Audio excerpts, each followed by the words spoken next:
Hey, happy Tuesday, guys. We're talking about the importance of spiritual training and spiritual growth. I believe it's the will of God for all of us to be trained. I believe it's God's will for all of us to grow, not to stay where we are, but to continue to move forward or to matriculate through this process of our spiritual journey, of our spiritual life. Now, David says this over in Psalm 32. It says, "You are my hiding place.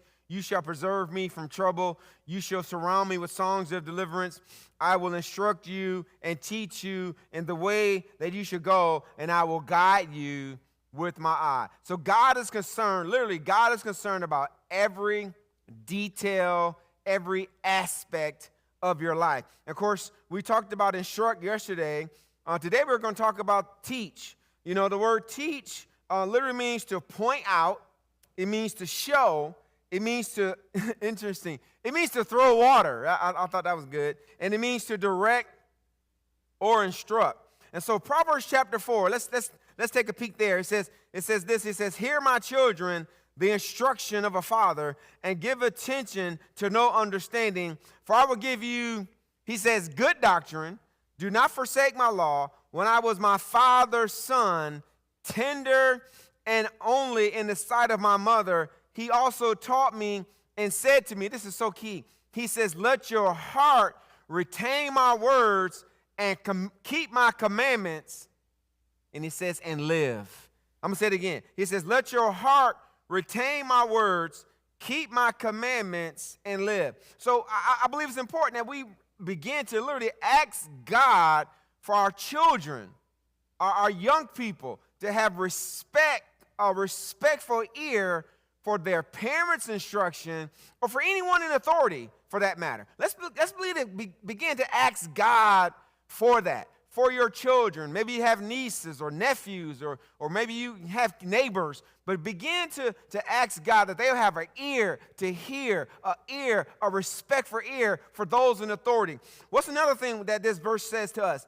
These verses also highlight the responsibility of a father to teach his children. Now, we're not taking anything away from the mom, but I believe God really wants the dads, if we were to step up in their spiritual role and their spiritual responsibility, and I believe it would do wonders in the life of families. And number 3 is we need to know good doctrine so we can teach good doctrine to our children. So I can't give somebody something I don't know myself. And so we give what we know. We attract who we are. And so it's so important that we receive good doctrine so we can get back out good doctrine. And then let's look again at Proverbs 4 again.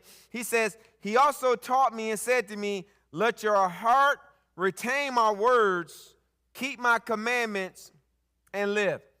And really to cultivate a receptive heart requires us to communicate, the importance of our instruction. I believe we have to really, nobody wants to be taken for granted. Let me just slow down and say it like that. But we have to recognize when a person is instructing us, we got to give them 100%. You know, we got to be focused right in. We can't be doing something else. We really got to focus in on what they're saying so we can receive it, especially in any classroom kind of setting or dealing with parents and different things like that. You know, it's so important that we're able to receive that. And then faithfully teach and communicate God's truth. That's good doctrine. So the obedience to the commands can mean the difference. This may be hard to take for some people. Can mean the difference between life and death. You know, nobody wants to have their life cut short, but I believe it's very important that we can kind of look back on how are you handling or how did you receive instruction. And so it's so important that we understand the importance of instruction. And we see this over in Ephesians 6. Ephesians 6 lays it out. He says, "This children," he says, "obey your parents in the Lord, for this is right. Honor your father and mother, which is the first commandment with promise, that it may be well with you and that you may live long upon the earth." So our life expectancy, based on this verse, is literally tied to us honoring those in authority, honoring our parents, honoring uncles and aunts and teachers and principals and coaches, all those things. Our life expectancy I believe Paul is saying that to us, and even over in Proverbs, it's tied to that.